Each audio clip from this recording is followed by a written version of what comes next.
Let's talk politics now. Kano Federal High Court has stepped into the ongoing power struggle or tussle between the All Progressives Congress.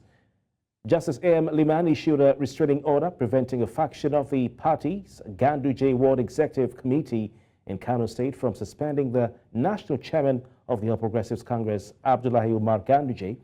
This decision comes after Ganduje's lawyer, Hadiza Nasir Ahmed, filed an ex-party application amidst rising tensions within the ruling party.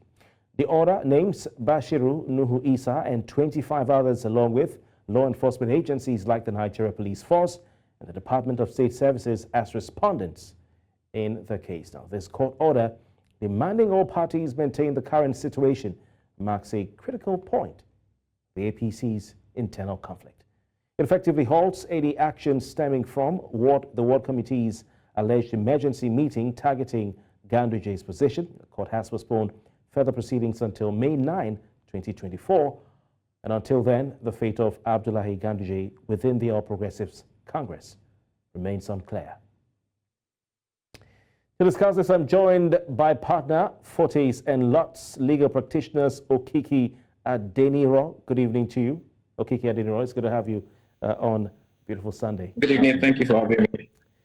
Okiki Adeniro, was it appropriate for Ganduje's counsel, to file an ex-party application in this case? And are there any potential downsides to this application? Yes, I believe that it's very appropriate, and it's a good step. It was a good step that the council filed a motion ex parte on behalf of the former governor. As a matter of fact, the council has just one job, and the job is to protect Governor Ganduje from suspension. So now, what has happened now is that the motion ex parte has been heard, and parties have been told to maintain status quo. And to speak to the fact that is there going to be any result from these and all? Yes, I believe that. Yes, it's a first step. There's still a case before the courts, and it's a case about the fundamental human rights of the former governor, Ganduje. And I believe that as time goes on, we'll have more stories about this. Does a federal high court have proper jurisdiction to hear the case, concerning what is an internal party matter?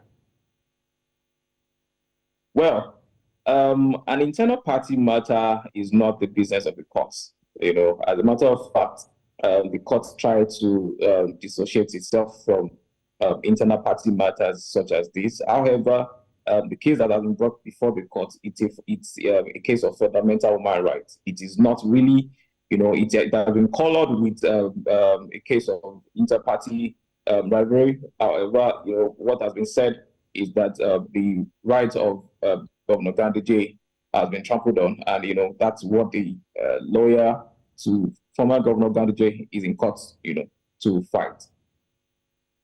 Interesting. And in your opinion, how significant is this court order in the larger context of the power struggle within the APC, or should I say, in Kano State? Well, the court order at this time is coming at the right time.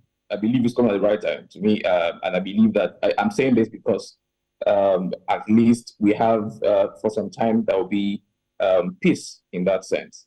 There's been a lot of topsy-turvy for some time now. There's been issues around the chairman of the APC, but now that the court has said, what, all parties should maintain status quo, there won't be any issue, or there won't be any meeting, there won't be any any other thing.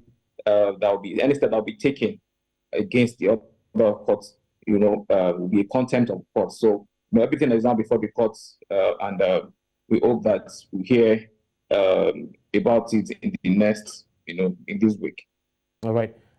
What potential defense can the APC Ward executives who are affected by this present in court to justify their actions against Ganduje? We know, for instance, maybe, like you said, internal party affairs.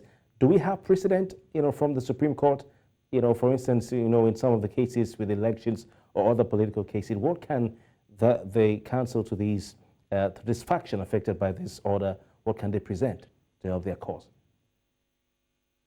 Yeah, well, I believe that the defense they can put out there is to push the story, the fact that there's been an alleged corruption against the former governor and chairman of APC, and it means that if the law says that you alleged must prove, and it means that if that's going to happen, if they're going to tell the court that yes, what they're doing is right, and that the rights of Governor Ganduje is not being trampled on, they need to prove to the court that yes, he has the corruption case against him, alleged corruption case, is actually true.